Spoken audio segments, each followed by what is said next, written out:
Welcome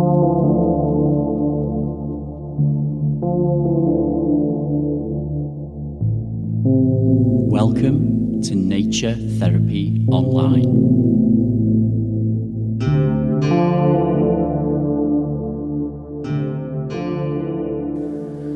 Hello friends, welcome to Season 2, Episode 7 of the Nature Therapy Online podcast. My name is Stephen McCabe and I'm an ecotherapy practitioner living in Midlothian in Scotland, and my podcast is all about ecotherapy, so connecting to nature for the well-being of ourselves and also for the well-being of the planet. Ecotherapy is for all of us, and I believe that people who take care of themselves by connecting with nature very often want to take care of nature in return. It's all about that connection. So that's what this podcast is all about. Obviously, a lot of you have been listening regularly, so you know all about what's going to happen, what the theme is here. So if you're new, then welcome and thanks for tuning in. And if you are listening at the time that this podcast is going out, then Happy New Year. At least in Europe and the West, it's a new year, 1st of January. May not be in other parts of the world, but welcome, and I hope that you enjoy this podcast. And I'm a little bit stuck for words today. I had my booster, my COVID booster, a few days ago, so I can feel that I'm already losing my track here, and by the fact I've said a few days ago says everything really, because it was actually just yesterday. So I'm feeling okay. I'm feeling all right actually. With my first and second jabs I was really sick, but actually I'm just a little bit under the weather with this one. I feel like I need to give you this disclaimer now, because I'm probably going to be losing my track and losing my thread quite a few times. So I want you to cut me some slack in this episode, folks. As I say, generally feeling okay, just a little bit ropey, like I've got a little bit of a strange flu and a weird floaty headache. So happy New Year if you're listening at the start of 2022 when this episode goes out, and if you're listening far into the future retrospectively, then have a happy day, whatever you're doing. I hope it is. And this episode is going to be about birds and about rocks. Now, I always feel like I have to put away my Liverpool accent when I'm saying birds to people, so you know what I'm talking about. I'm talking about the little wee creatures with beaks that fly. If I was a posher, more southern English person, I would say birds, and you would probably understand me more. But I feel like I need to clarify that, because sometimes people think I'm talking about grizzly bears with my accent, and it can get very confusing if you think I'm talking about flying grizzly bears. So we're talking about birds and we're talking about rocks. And there's no particular reason why these two themes feel relevant to this time or this year, other than that's where my head's at the moment, and I feel like sharing some thoughts around both, and some ways of connecting. So first of all, I want to tell you about my special rock I have here with me. So perhaps if you're at home at the moment and you are not up to very much, and you're awake and you're not lying in bed in the darkness or whatever, and you've got a rock nearby, or maybe you're outside listening to this outside and you can look around and find a rock, maybe you'd like to take it over to wherever you are. If not, don't worry. You can visualize a rock, and you can maybe then come back to this episode later when you have one as well, and listen again. But you can use your imagination. So this rock I've got here, it's quite a special rock to me. I've probably mentioned on a lot of previous episodes that I have a lovely collection, I should say, of rocks and crystals. And it's something that I've stopped doing. I found that I was getting quite greedy, and I found that I was getting a bit of a collector's sort of attitude towards having these solid pieces of earth, beautiful as they are, and I definitely feel energy from these things. But I suppose for me personally, I'm also a practicing Buddhist, and I'm sometimes wary when I feel myself almost kind of grasping at things, and feeling like I need more of something, or I need to be grasping at particular experiences. So what I started to do recently was to pay more attention to the rocks that are everywhere, and to appreciate the uniqueness of all of this rock around us on this globe that we stand on. We've been nothing without it, and to be anywhere and to pick up this solid matter that has its own unique shape and is not repeated anywhere else in the world, and it could be millions of years old. It's just like all ecotherapy, it's just mind-blowing. And this particular rock I have here is from the Isle of Barra, which is in the Western Isles of Scotland. So it's northwest. If you take a ferry out from mainland Scotland, it takes about 5 hours. And I went there with my partner about 18 months ago. And it's just a beautiful place. We were greeted by dolphins on the way in. The beaches are, I mean, the most beautiful beach that I've ever been on. Maybe not what you think of when you think of Scotland, but the beaches are just stunning. White sands, blue, clear water, but with those deep green Scottish hills all around. So I'm sure I did tell you a wee bit about my trip after I got back on an earlier episode.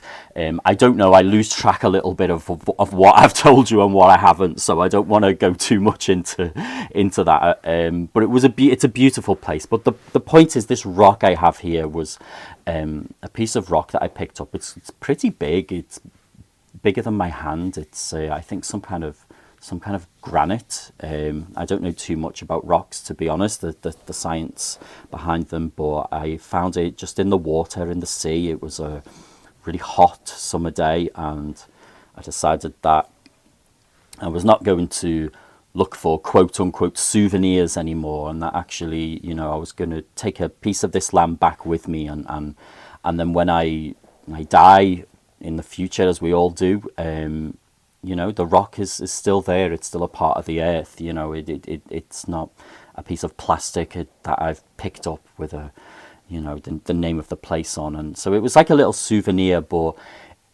there's something about this particular rock. It looks almost like it has a face in it.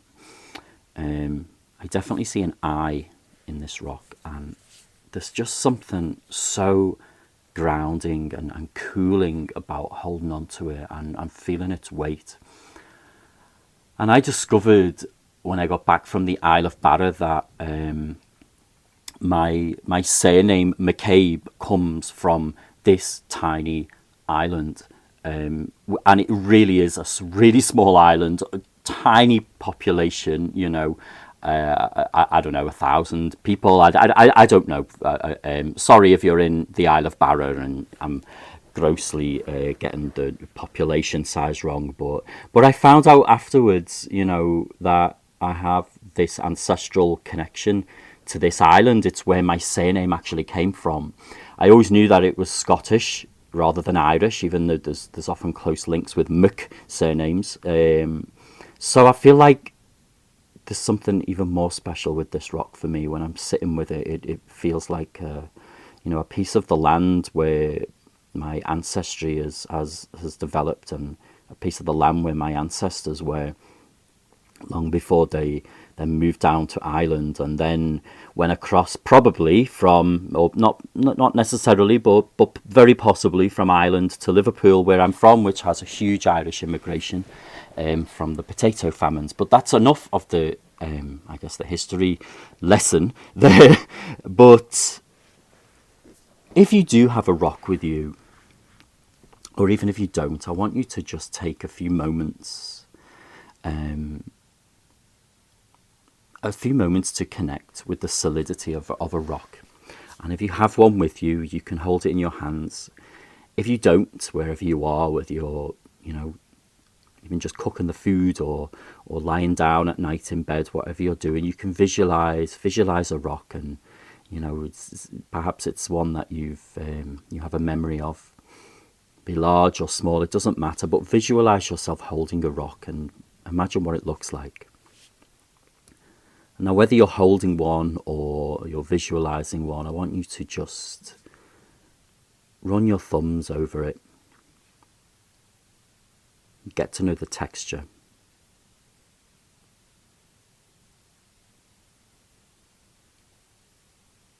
What's the temperature like of the rock?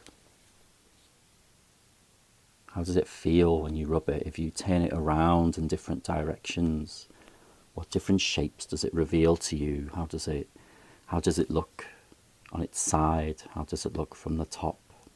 What is the top? What's the bottom? What feels like the top or bottom to you? Can you see any little grooves in there? Any little colours that stand out to you?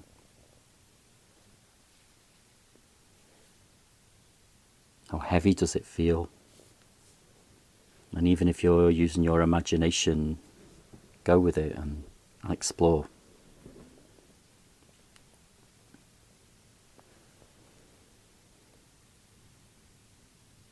And just take some time to really focus on it. Perhaps you can even pick it up and rub it against your cheek. See how it feels against your cheek. And just notice the weight of it. You might notice that it's becoming warmer and starting to merge with your temperature. Almost like you and the rock are becoming part of each other.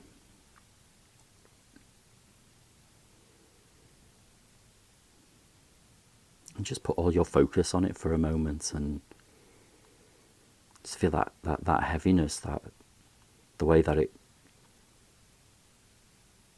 connects us physically and can give us a very physical, grounded sensation. You might want to also reflect on this particular rock. Does it have any significance for you? Does it have any story? Where did you find it? And if you're visualizing it, where might it have come from? Where might this rock live? Does it have significance for you in the way that my rock from the Isle of Barra has significance?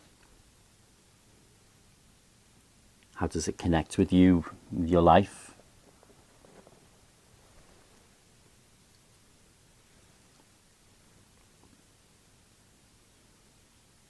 I'm just going to leave you for a minute or so. You can just connect with the rock. You can put it down near you if you want to, or keep hold of it, whatever feels right. But just keep it near you and see if you can pick up a sense of any kind of energy from it and sit quietly with that energy and let it speak to you. I'll leave you with that for a minute or so.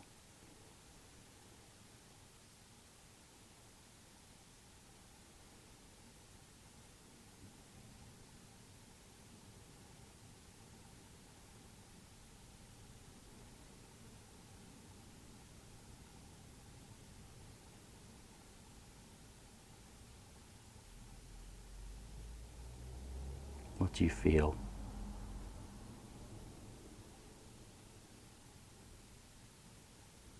What images come to mind?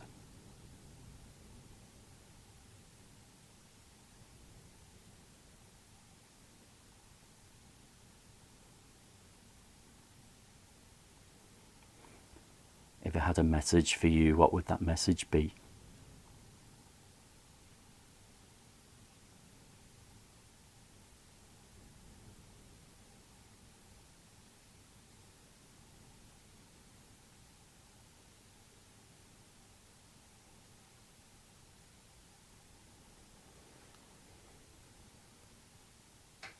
Okay, folks, I'm going to slowly wrap up this section here, so hopefully that felt like a positive connection with you, and you can remember to do this at any time. I find that rocks really do ground us, you know. It makes perfect sense, doesn't it? You know, they're from the earth, they're from the ground, and in a very literal sense, they can weigh us, give us some weight that helps us feel physically more connected to the earth. And do come back to this. I think connection to rocks and stones is something that we can easily neglect or overlook in terms of things that seem more sentient or more alive, even in terms of plants and trees. But you know, some people believe that everything is alive and everything has its own energy, and whether you do or whether you don't, you know, the life on this earth has shaped the rocks around us, and they're very much shaped by life in that respect, even if you don't believe they have a life of their own. And now, folks, I'm going to wrap up there and move on to something else I want to share with you. So, I recently was recommended an album by a listener to the podcast. So Eric Witt, if you're listening, thank you very much for this suggestion. So regular listeners will remember that I did an episode on nature and music not so long ago, and it was a very funny piece of synchronicity, because the day that I recorded that episode and you know, set the schedule for it to go out, I received an email from Eric suggesting that I do an episode on nature and music. And I was like, well, we're clearly thinking along the same lines here, because that's exactly what I've just done, and the episode's about to go out. And in a way, it was a shame that my timing was not quite syncing with Eric there, because he suggested an incredible artist called Cosmo Sheldrake, and obviously it was too late to feature it on that particular podcast, but I'm going to play a couple of songs of his in this episode today from his album called Wake Up Calls. And Cosmo Sheldrake is an artist from the UK, and this particular album is just, the idea is incredible. The execution of it is beautiful. It's totally unique, and it's got such a powerful message about nature connection, about what we're doing to the earth. And actually, I'm going to read you the notes from the back of this album, because Cosmo himself has told you about the inspiration and can sum it up better than me. So he says, I composed this collection of music over 9 years, from 2011 to 2020, using recordings of birdsong featured on the red and amber lists of endangered British birds, in brackets with the exception of a robin and a blackbird, which aren't endangered, yet. The album starts at night with a nightjar and a nightingale. The music progresses track by track, through dawn and daytime, round to the evening chorus, and back to night with another nightingale and an owl. I hope that this music may serve as a wake-up call, to help us become more aware of the glorious polyphonic sound worlds that surround us before many of these voices become extinct in Britain, and to remind us not only to take any of these creatures and the music that they make for granted. Just beautiful. And I'm going to play you the first track from this album right now, and it is called Nightjar.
I'm sure you'll agree that was just beautiful, and I think the message that Cosmo shares by making this album is so important. You know, we take the life around us so much for granted. You know, not just intellectually and politically, but in our experience as we're out and we're walking from A to B. You know, we don't stop and pay attention to the miracles that are around us, to the birdsong that is around us. I've mentioned it before on the podcast, but some people have proposed that our music as human beings are the very way that we developed song and appreciation of music actually came from our ancestors copying birds. You know, obviously we can't prove this, but it makes a lot of sense. You know, maybe birds taught us how to sing ourselves, and birds taught us how to play with sounds to create music. And we take it for granted that there are these just incredible beings just flying around, laying eggs, singing. You know, I'm looking at a couple of crows as we speak flying past. They seem to be going left and right here, seem to have changed their minds about where they're going, and you know, this is a miracle. It's a miracle to be alive amongst all of this, and I just love what Cosmo Sheldrake has done. So if you want to find out more about this record, then you can visit my website. Go to Nature Therapy Online /podcast/rocks. So that's Nature Therapy Online /podcast/rocks. And I will put a link to Cosmo Sheldrake's Bandcamp page where you can have a listen or buy the album if you want to. And I hope you do. I hope you do. I think it's you know, it's an incredible album, you know, and really lovely idea as well. So and Cosmo hasn't paid me to say that, by the way, although you can if you're listening, Cosmo Sheldrake. I do take donations. Thank you very much. So I'm going to move back to a stony theme right now, back to rocks and back to stones, and I want to tell you a little bit about a project I've been working on. And you know, again, depending when you're listening to this, if you're listening years in the future, then this book I've written will probably be out and be available already. But I'm probably in the, you know, approaching the final stages of creating this little book that I'm writing. It's not a you know, it's not an epic. Let's put it that way. But it's a book of stories based on the myths and folklore and legends of this area where I live in Scotland called Morfoot. And one of the ways that I found the material for my book is by going through they're called the statistical accounts of Scotland, these ancient, well, not so ancient, but very old records of local life, of culture, of agriculture, of everything really, of how people lived. And they go back many hundreds of years. And not far away from where I live, in this area of Morfoot, which is in South Midlothian, and Morfoot is basically a small, very rural area of Scotland with 4 villages and several other tiny hamlets. Not many people at all. I'm sure I've told you all about it before, probably even last month. So I won't tell you too much about Morfoot.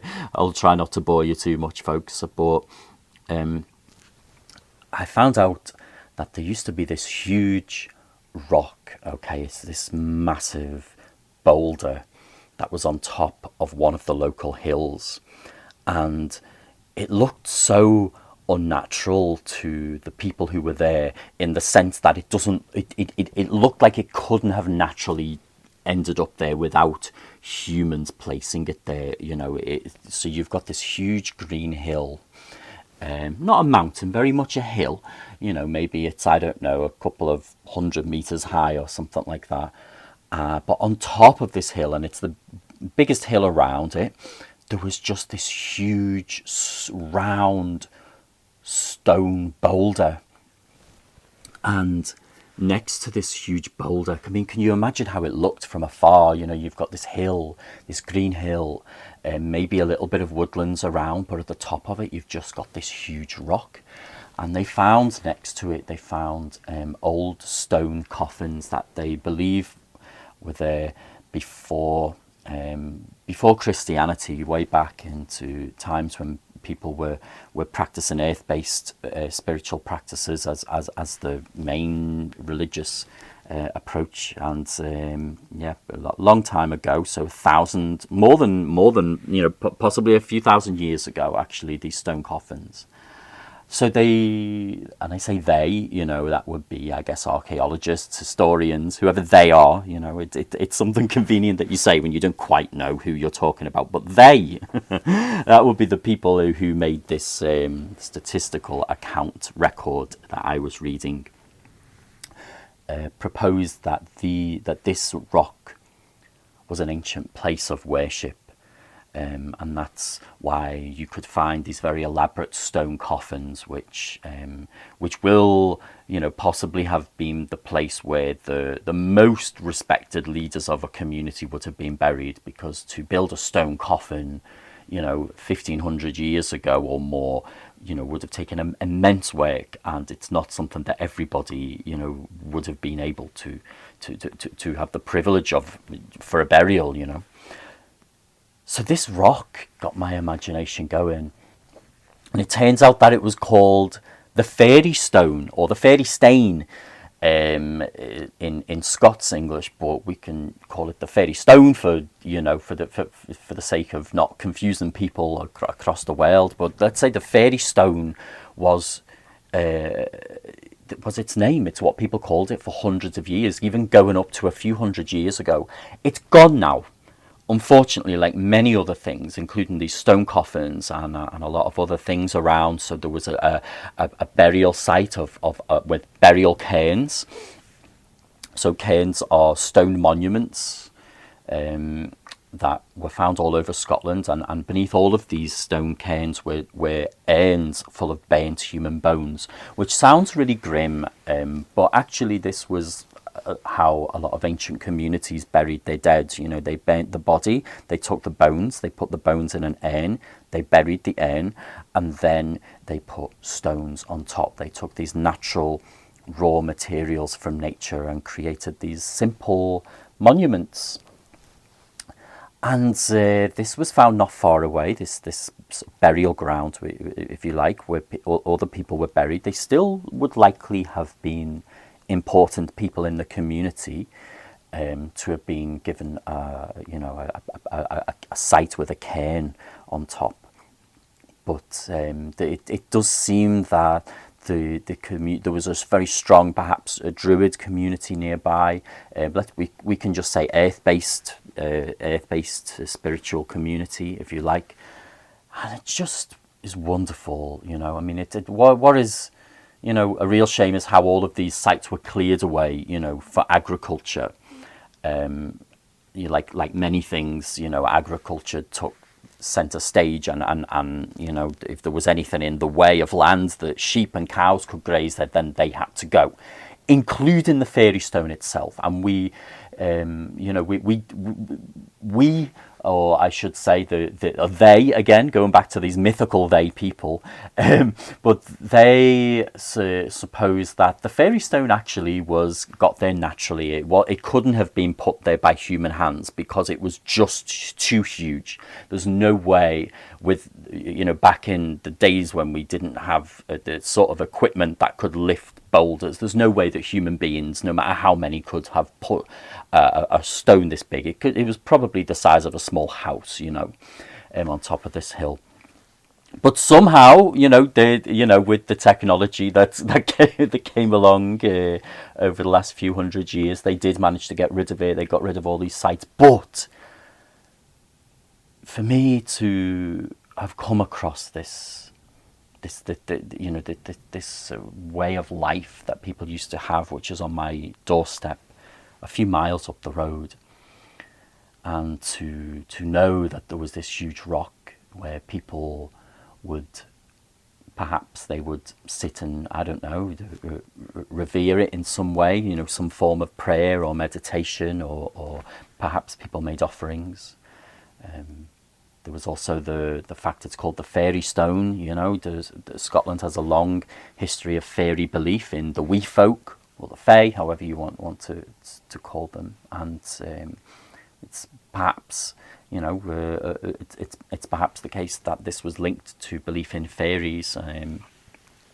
Fairies being not the Disney type with little wings and wands, you know, the fairies of ancient Scottish and Celtic, more generally, folklore were not necessarily sweet. They were like small people who could be good or could be bad, and could actually be very malevolent. You didn't want to cross the fairies, you know. But they were nature spirits, and I wonder if this rock was a symbol of that connection to nature spirits, that connection to the life force that sustains us all, a symbol of the miracle of being alive, this huge rock on this hill. And I really wanted to tell you about that. I have created a story around this, which I'm not going to share today because I've, purely for selfish reasons, because I've told it so many times recently that I need to give it a rest. And I think other storytellers will relate to this. When you've kind of hammered a story and really told it a lot, sometimes you need to put it away for a while to let it become a refreshing thing to tell it again.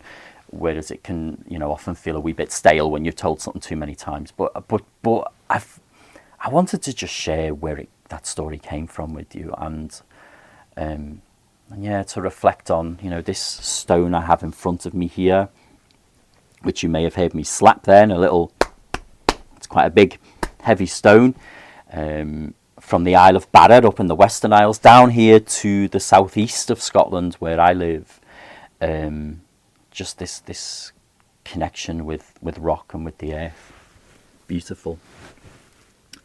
So if you have any links about folklore in your area related to rocks or related to stone, please share it with me, and I will tell the listeners on the podcast all about it. You know, I love to share what your experiences with nature, and if you have any snippets, any interesting bits of folklore related to rock and stone, please do let me know. You can email me at Stephen with a PH at naturetherapyonline.net, or you can go to my website at naturetherapyonline.net and you can contact me through there. Now, before I go on to play another beautiful song by Cosmo Sheldrake from his album Wake Up Calls, I just want to give a few shout outs. So I want to say hello and thank you to my new patron, Karen, and I hope I'm going to pronounce your surname properly, to Karen Kirikos, or Karen Kirikos. Thank you very much for becoming a new patron on the podcast. I really appreciate it, and it's just lovely that people do support the podcast with a wee donation each month. And if that's something that you are interested in doing, and able to do, you can find me on patreon.com/nature therapy online. I have lots of rewards on offer there, including having your own personalised podcasts made. So please go along and have a wee look. And there's something else I want to draw your attention to as well, actually, before I forget. Although having mentioned before about my COVID booster, I'm feeling a wee bit rough. I think I'm doing quite well. I don't seem to have stumbled nearly as much as I thought I was going to be honest with you. I've had a few sort of brain dead moments where I've just stared at the dog who's asleep next to me and thought, well, come back, Stephen. But before I do, this is the point I'm trying to make. I want to tell you about a really interesting email I got about winter ecotherapy from someone called Des Wilson. So Des Wilson works with another ecotherapist or sleep therapist called Sarah Kendrick, and they have a project called Relax Rewild. And Des got in touch just to ask about winter ecotherapy in general, and if this is something that I could make a podcast on. So I said I would share the information or the tips that Des sent to me, because I think they're great. So Des is a Reiki therapist and has been doing Reiki healing circles in the woods, and they've been drinking cups of pine needle tea by candlelight, and it just sounds absolutely lovely. And other work that they do, they lead night walks by torchlight, do meditations and stargazing sessions, and leading on to gratitude and future planning, and it got Des thinking about how other ecotherapists are operating and the work that they do to keep people engaged during the winter. This is something that I've done a podcast on previously. So if you want to go to my website and look back for the episode called Indoor Ecotherapy, or you will find it on whatever podcast app you're using to listen to your podcasts. So I did quite a lot of stuff about what you can do if you can't get outdoors, whether that's because the weather is too extreme or perhaps for disability or other reasons, and it's something that comes up quite often. But what I like about Des and Sarah's work here is that it's still very much about being outdoors, actually, even though it's darker and even though it's colder, still getting out there anyway. Obviously that isn't always possible for people, but I like I really like the idea of that. So yeah, if you're interested in the work that they're doing, you can go on Facebook or Instagram and Twitter. I'm not sure where in the world Des and Sarah at Relax Rewild are based, but I'm sure connecting with them will be inspiring wherever you are in the world. And perhaps if you're living nearby, then you can find out more about connecting with them in person, perhaps. So yeah, if you look for Relax Rewild on Facebook, Instagram and Twitter, then you'll be able to find them. But you can also find them on LinkedIn as Des Wilson, DEZ Wilson, and Sarah, so without the H, SARA, Kendrick. And thanks very much to both of you for sharing that. I love the idea of this, especially the stargazing sessions. I mean, how beautiful is that? And that, for me, that is one of the great things about the darker seasons and about winter, actually, is that getting to see more of the night sky, getting to see more of the moon, getting to see more of the stars. And if it is winter, wherever you are in the world, whatever time you're listening to this podcast, and you struggle with nature connection in the winter, then I would suggest taking up a bit more stargazing for sure. So now moving on to this second song by Cosmo Sheldrake that I think I promised you about 20 minutes ago that I was going to play. It's called Cuckoo Song, and again from before, it's from the album wake-up call. So this is Cosmo, Sheldrake and Cuckoo Song.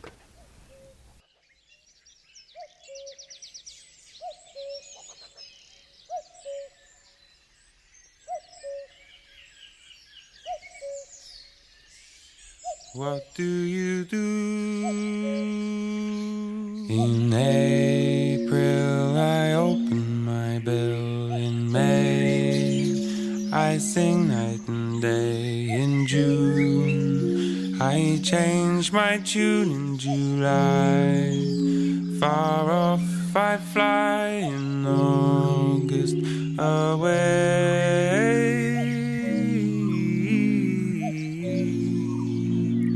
I must.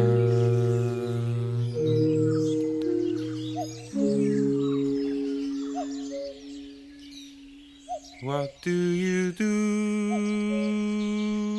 In April I open my bill. In May I sing night and day. In June I change my tune. In July far off I fly. In August away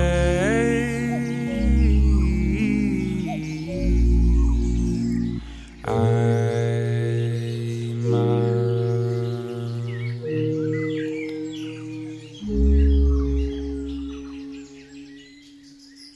What do you do? In April I open my bill. In May I sing night and day. In June I change my tune. In July far off I fly. In August away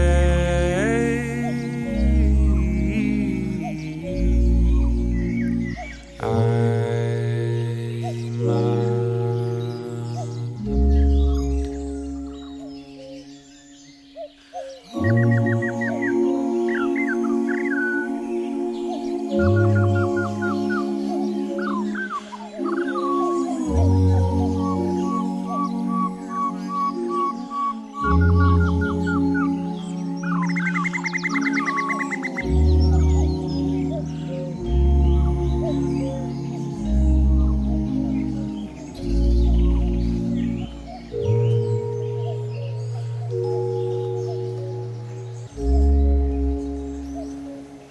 Okay, folks, that's a beautiful song, isn't it? It's so gorgeous, and it's the way that he uses the sound of birds to create the music itself. He just lets them do what they do and then brings his own beautiful voice to that particular song. I think is just so lovely. So yeah, if you want to find out about where you can listen to more of that album, go to naturetherapyonline.net/podcast/rocks. And I'll link to it there in the wee little blog post that I do for these podcasts on my website. So to finish this episode, I want to bring together the two themes a little bit. So obviously we've been exploring rocks in terms of nature connection today, and I've been playing these gorgeous songs by Cosmo Sheldrake that he's used with the sound of various bird song of endangered birds in Britain. And I was thinking, or I was reflecting on a way that I could bring these two these two themes together at the end of the episode, so that it's not just totally 1 minute I'm talking about rocks, the next minute I'm playing songs related to birds. The first thing that came to my mind when I thought, how can I kind of round up this episode nicely with these two themes that haven't necessarily been linked so far in this episode, and I got this image of the Bass Rock in Scotland. So in the east of Scotland, in the southeast, not far from a lovely town called North Berwick, a few miles out to sea, there's a small island called the Bass Rock. It's about well, actually, it's only about 2 kilometers offshore, actually, rather than a few miles, and it's a volcanic rock. It's about 350 foot high. I'm reading this off Wikipedia, by the way. I don't have this knowledge stored in my head about the Bass Rock. I've learned a lot about it since yesterday, since I realised I wanted to chat about it with you, and just end the episode with a wee bit about the Bass Rock. But it's got a really interesting history. Used as a strange prison in the middle of the sea at one point. But it's just this dominating rock that you see and out. I took a boat out there probably about 10 years ago when I first moved to Scotland, and it's covered in gannets. Just the whole rock is just completely covered in gannets, and northern gannets, if you're not familiar with the bird itself, are seabirds. They're really large white seabirds. They've got a wingspan of I think a few meters. You often see them out to sea, especially in Scotland. There's a lot up in the Shetland Isles, but there's a huge population of them here on the Bass Rock. So these birds, you don't see them very much unless you're often like quite far out to sea. I mentioned before going to the Isle of Barra up in the Western Isles about 18 months ago, and as the boat was quite deep in the sea, we would see a lot of gannets sort of diving in to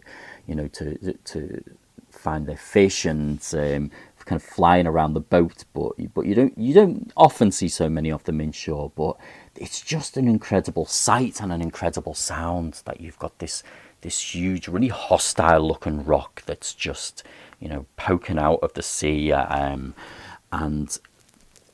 this whole colony, this whole population of these huge white, striking looking seabirds just making a right racket on there, and it's incredible. And just this image came to me, and I wonder for you, what images come to you when you think about birds and you think about rocks.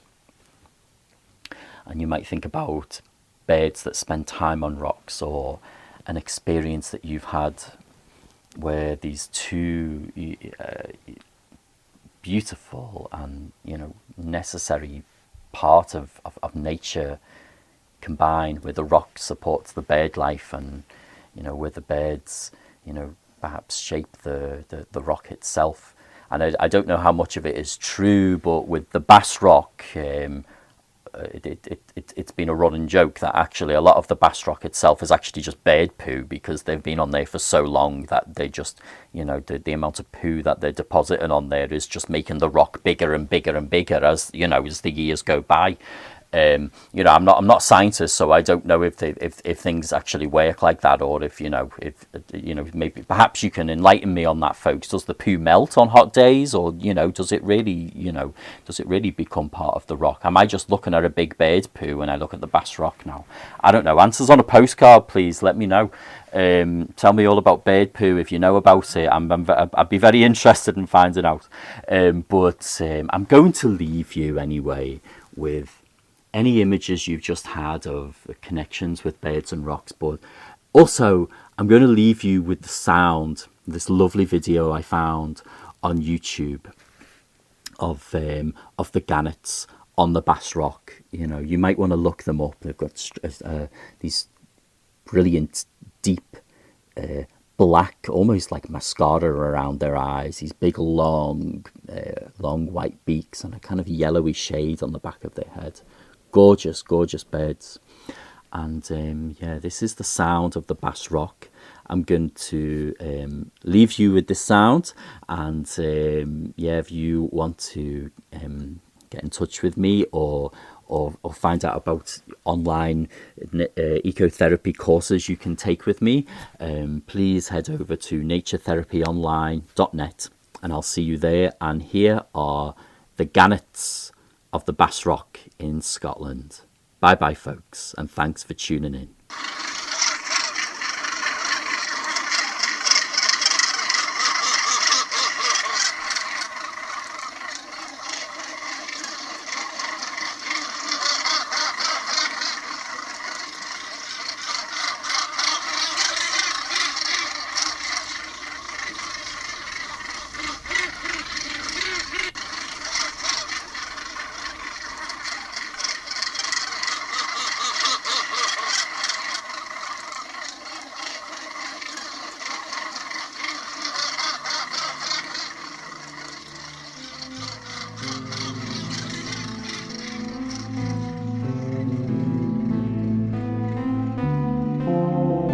visit me online at naturetherapyonline.net.